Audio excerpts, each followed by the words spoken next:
Indian രാഷ്ട്രീയവും അതിനപ്പുറം രാജ്യത്തിന്റെ പൊതുബോധവും സാക്ഷ്യം വഹിച്ച അതിനീചമായ ഒരു നെറുകേടിന്റെ അന്തർവഴികളിലേക്ക് കടക്കാതെ വയ്യ. ആലോചിക്കും തോറും ഓരോ ഭാരതീയന്റെയും തല താഴ്ന്നു പോകുന്ന മനുഷ്യത്വ വിരുദ്ധതയുടെ ആ മണിക്കൂറുകളെപ്പറ്റി, നാടൻ ഭാഷയിൽ പറഞ്ഞാൽ കണ്ണിൽ ചോരയില്ലാത്ത ആ ദിവസത്തെപ്പറ്റി പറയാതെ ഈ ജനാധിപത്യ രാജ്യത്ത് ജീവിക്കുക വയ്യ.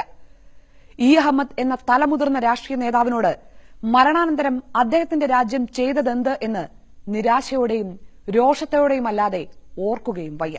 4 പതിറ്റാണ്ടിലേറെക്കാലം നിയമനിർമ്മാണ സഭകളിൽ സാന്നിധ്യമായ ഒരാൾ രാജ്യം മുഴുവൻ കണ്ടു നിൽക്കെ പാർലമെന്റിന്റെ സെൻട്രൽ ഹാളിൽ കുഴഞ്ഞു വീണ് മരണത്തിലേക്ക് നടന്നുപോയ ആ മനുഷ്യനോടാണ് മഹിതമായ പാരമ്പര്യങ്ങൾ ഏറെയുള്ള ഇന്ത്യ എന്ന ജനാധിപത്യ രാജ്യത്തിന്റെ ഈ ചെയ്തി. അത്യാസന്ന നിലയിൽ ആശുപത്രിയിൽ എത്തിച്ച ഇ അഹമ്മദ് എന്ന പ്രഗത്ഭനായ പാർലമെന്റേറിയന്റെ മരണം യഥാസമയത്ത് പുറത്തുവിടാതെ കേന്ദ്ര സർക്കാർ നടത്തിയ ഒളിച്ചുകളി തെല്ലൊന്നുമല്ല രാജ്യത്തെ അമ്പരപ്പിച്ചത്. നമ്മുടെ സാമൂഹ്യ രാഷ്ട്രീയ ചരിത്രത്തിന്റെ ഓർമ്മ പുസ്തകങ്ങളിലൊന്നും കേട്ടുകേൾവിയില്ലാത്ത ദുരനുഭവത്തിന്റെ പിന്നാമ്പുറ നാടകങ്ങൾ ഇനിയുമേറെ പുറത്തുവരാനുണ്ട്. പക്ഷേ ബജറ്റ് അവതരണം മുടങ്ങാതിരിക്കാൻ തിരക്കിട്ടെഴുതിയ തിരക്കഥയെന്ന് കക്ഷി രാഷ്ട്രീയ ഭേദമന്യേ ആരോപണമുയരുമ്പോൾ സർക്കാരിന് തല താഴ്ത്താതെ തരമില്ല.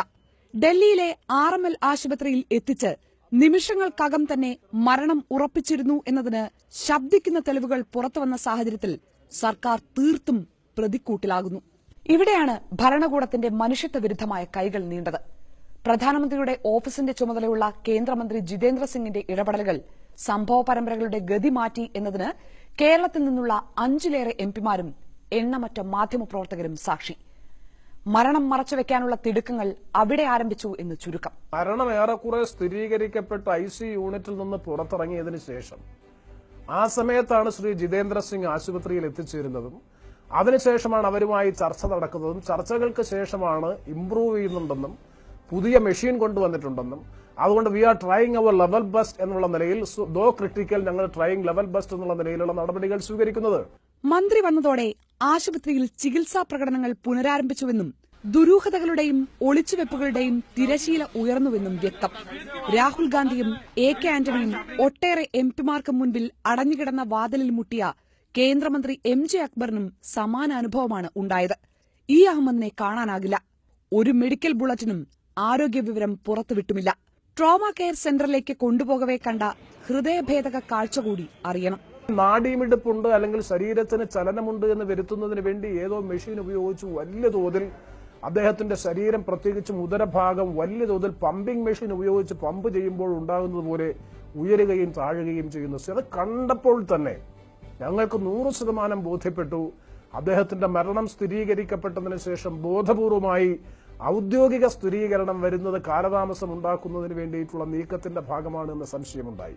പിന്നാലെ വിദേശത്തു നിന്നെത്തിയ മക്കളോടും മരുമക്കളോടുമുണ്ടായ ആശുപത്രി അധികൃതരുടെ സമീപനം എല്ലാ ദുരൂഹതകളെയും ശരിവച്ചു. അവസാനമായി ഒരു നോക്ക് കാണാൻ കേണപേക്ഷിച്ച ഡോക്ടർമാരായ മക്കളെപ്പോലും അകറ്റി നിർത്തിയത് എന്തിനെന്ന് മെഡിക്കൽ ലോകത്തിന് പോലും തിരിഞ്ഞു കിട്ടാത്ത ഒന്നായി. As a son, I think I have a right to see my father and at least get an explanation as to what's going on. And my brother-in-law, he's a doctor, he's a nephrologist, and so is my sister, she's a doctor. And they're appalled at the way we are treated as a family. I'm not speaking as son of a member of parliament. I'm speaking as a son of an Indian who is in the hospital. Pulse നിലനിർത്താനുള്ള യന്ത്രം ഘടിപ്പിച്ച് PG വിദ്യാർത്ഥികളെ ഏൽപ്പിച്ച് ഡോക്ടർമാർ ഉറങ്ങാൻ പോയപ്പോൾ ഡൽഹി പോലീസിൽ പരാതി file ചെയ്യേണ്ടിയും വന്നു ഈ മക്കൾക്ക് എന്നറിയുമ്പോൾ അവകാശ നിഷേധത്തിന്റെ ആഴം ബോധ്യമാകും. കോൺഗ്രസ് അധ്യക്ഷ സോണിയാഗാന്ധിയും ഉപാധ്യക്ഷൻ രാഹുൽ ഗാന്ധിയും വാക്യുദ്ധത്തിൽ ഏർപ്പെടുമ്പോൾ ആശുപത്രി അധികൃതർക്കൊപ്പം നിരന്നത് ഗുണ്ടകൾ. സമ്മർദ്ദങ്ങൾക്കും പ്രതിഷേധങ്ങൾക്കുമൊടുവിൽ അകത്തു കയറി മക്കൾ മരണം സ്ഥിരീകരിക്കുമ്പോൾ നേരം പുലരാറായിരുന്നു. ബജറ്റ് അവതരണം അന്ന് തന്നെ നടത്താനുള്ള തിടുക്കം പിന്നാലെ വെളിച്ചത്തുമായി. അതിനായി ചരിത്രത്തെ വളച്ചൊടിച്ച കളവുകൾ നിരത്തിയ സർക്കാരിനെ എന്തു പേരിട്ടാണ് വിളിക്കേണ്ടത്? കൊന്നതിന്റെയും കൊല്ലിച്ചതിന്റെയും കണക്കുകൾ ഒരുപാടുണ്ട് ലോകത്തെ പല ഭരണകൂടങ്ങളുടെയും ചരിത്ര പുസ്തകത്തിൽ.